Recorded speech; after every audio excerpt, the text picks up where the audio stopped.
ಟಾಲಿವುಡ್‌ನ cute ಜೋಡಿ ಎಂದೇ ಖ್ಯಾತಿ ಪಡೆದಿರುವ ವಿಜಯ್ ದೇವರಕೊಂಡ ಮತ್ತು ರಶ್ಮಿಕಾ ಮಂದಣ್ಣ ಅವರ ಮದುವೆಗೆ ಈಗ ಮುಹೂರ್ತ ಫಿಕ್ಸ್ ಆಗಿದೆ ಎಂಬ ಸುದ್ದಿ ಸಿನಿಪ್ರಿಯರಲ್ಲಿ ಸಂಭ್ರಮ ಮೂಡಿಸಿದೆ. ಹಲವು ಸಮಯದಿಂದ ಪ್ರೀತಿಸ್ತಾ ಇದ್ದ ಈ ಜೋಡಿ 2026ರ ಫೆಬ್ರವರಿ 26ರಂದು ರಾಜಸ್ಥಾನದ ಉದಯಪುರದಲ್ಲಿ ಹಸೆಮಣೆ ಏರಲಿದ್ದಾರೆ ಎನ್ನಲಾಗಿದೆ. ಕಳೆದ ಅಕ್ಟೋಬರ್ 3ರಂದು ಅತ್ಯಂತ ಗೌಪ್ಯವಾಗಿ ಇವರು ನಿಶ್ಚಿತಾರ್ಥ ನಡೆದಿದ್ದು, ವೃತ್ತಿ ಜೀವನದ ಬಿಡುವಿಲ್ಲದ ಕೆಲಸಗಳ ನಡುವೆ ಮದುವೆಯ ತಯಾರಿಯನ್ನ ಈ ಜೋಡಿ ಆರಂಭಿಸಿದೆ.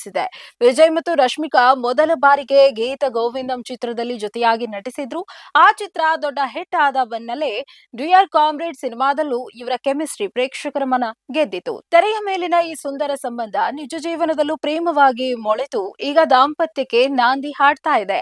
ಮದುವೆಯು ಡೆಸ್ಟಿನೇಷನ್ ವೆಡ್ಡಿಂಗ್ ಮಾದರಿಯಲ್ಲಿ ಉದಯಪುರದ ಐತಿಹಾಸಿಕ ಅರಮನೆಯಲ್ಲಿ ನಡೆಯಲಿದ್ದು, ಇದು ಕೂಡ ನಿಶ್ಚಿತಾರ್ಥದಂತೆಯೇ ಅತ್ಯಂತ ರಹಸ್ಯವಾಗಿ ಮತ್ತು ಆಪ್ತರ ಸಮ್ಮುಖದಲ್ಲಿ ನಡೆಯಲಿದೆ ಎಂದು ತಿಳಿದು ಬಂದಿದೆ. ಇಬ್ರು ನಟರು ಸದ್ಯ ತಮ್ಮ ಸಿನಿಮಾ ಪ್ರಾಜೆಕ್ಟ್ಗಳಲ್ಲಿ ಬ್ಯುಸಿಯಾಗಿದ್ರು, ಶೀಘ್ರದಲ್ಲೇ ಮದುವೆಯ ಬಗ್ಗೆ ಅಧಿಕೃತ ಘೋಷಣೆ ಮಾಡುವ ಸಾಧ್ಯತೆ ಇದೆ.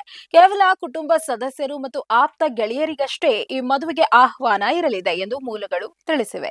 ಚಿತ್ರರಂಗದ ಈ ಜೋಡಿ ಹಸೆಮಣೆ ಏರೋದನ್ನ ನೋಡಲು ಅಭಿಮಾನಿಗಳು ಈಗಿನಿಂದಲೇ ಕಾತುರದಿಂದ ಕಾಯುತ್ತಾ ಇದ್ದಾರೆ. ಇನ್ನಷ್ಟು ಸುದ್ದಿಗಳಿಗಾಗಿ ನೋಡ್ತಾ ಇರಿ ವಿಬಿ ನ್ಯೂಸ್ ಕನ್ನಡ. ಇದು ಕನ್ನಡಿಗರ ಪ್ರತಿಧ್ವನಿ.